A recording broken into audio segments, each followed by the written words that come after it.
This video falls under fair use. Fair use allows commentary, criticism, and reactions. What's up? Back with another one.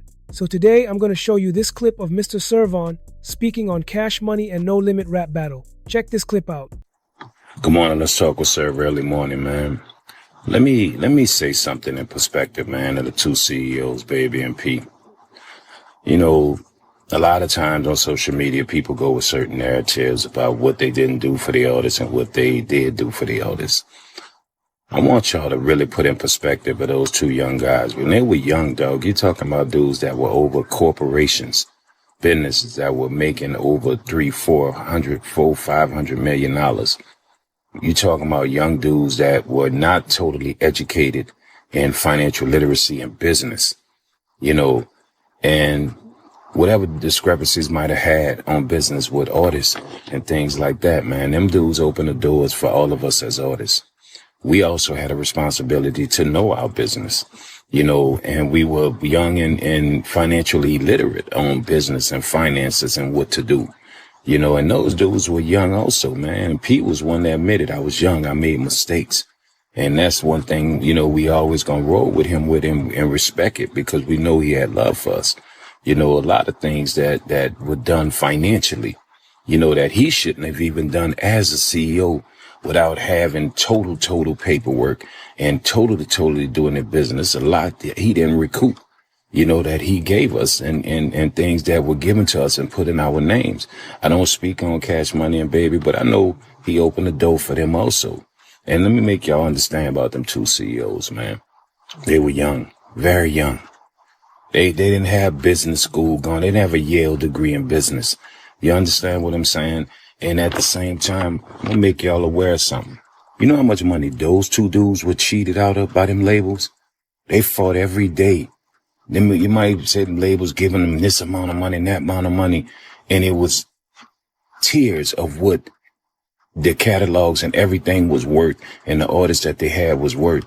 You know what I'm saying? I mean, when y'all try to talk about both of them, man, I mean, I'm not making excuses for them, but I'm just making y'all aware because y'all just look at stuff on social media and what y'all hear. You know, try being that young with 500 million and 20 artists and whatever whatnot and trying to do it right and do it the street way. But, you know, where it should have been more business in a lot of ways. And then us as artists, you know, we was responsible for learning the business because we don't be taught business, you know, ethics, you know what I'm saying, when we first come in, you know, and say, for instance, you know, and I could say it like Peace, one of my first albums, okay, $300,000 check up front. I thought I had 300,000. And I learned later in life that no, I probably only had 150, 160 to myself.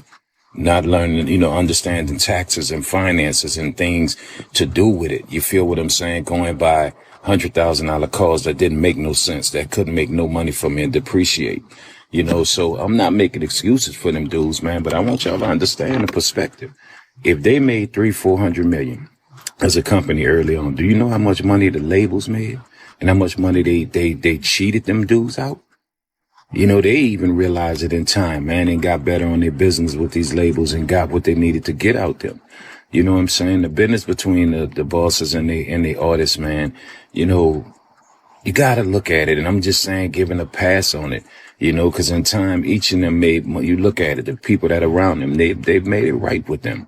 You know what I'm saying? And you're going to have a lot of craziness that touch social media and a lot of people don't understand. But that was serious times, man. Them dudes, y'all saw the 300-400 million. Imagine what them labels made. Them labels, double pressing up CDs at that time, selling in different countries that these young dudes didn't know anything about.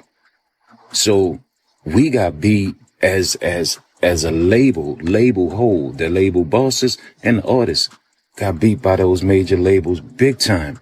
Those two dudes might not admit it because that's their ego. But yeah, they were beat out even more money than people could think. They claim that they beat us out. Or no, man. Y'all got to really look at the game. The game is treacherous, man. Them labels used all of us. All of us. So just take that in consideration when y'all be on them two bosses, about money and all this in situations, man. That's all I'm saying. Just take in consideration of two young dudes with millions and millions and millions of dollars that didn't have a Yale business degree to set up a business and do it correctly. In the beginning, man. So I'm just saying, think about that, man. Them dudes opened the doors for a lot of us, man. And we had a responsibility to do the things we needed to do also, but we was young. And I'm just saying, man, before y'all get mad, man, just think about it, man. What's up? So what are my thoughts about this? Here's the thing. Mr. Serv-On speaking on the Cash Money rap battle really highlights how important presence and representation are in hip-hop. When Lil Wayne and Turk didn't show up, it left a noticeable void that fans and fellow artists could feel immediately. These moments aren't just about competition, they're about history, culture, and giving respect to the game and the people who built it. Mr. Serv-On address it directly is refreshing because he's speaking from experience and he understands the significance of the artists who are absent. Lil Wayne and Turk's no-show doesn't erase their contributions, but it does affect the vibe of the event and how it's remembered. It also shows that even in big moments, consistency matters. Artists can be legends, but their participation in moments like this helps maintain that legacy and connects the older school to newer fans. Serv-On's perspective is real and honest. He's not trying to be dramatic. He's pointing out a moment that fell short of expectations. Okay, so drop a comment, smash that like button, and make sure you subscribe for more videos like this, and I'll see you in the next video.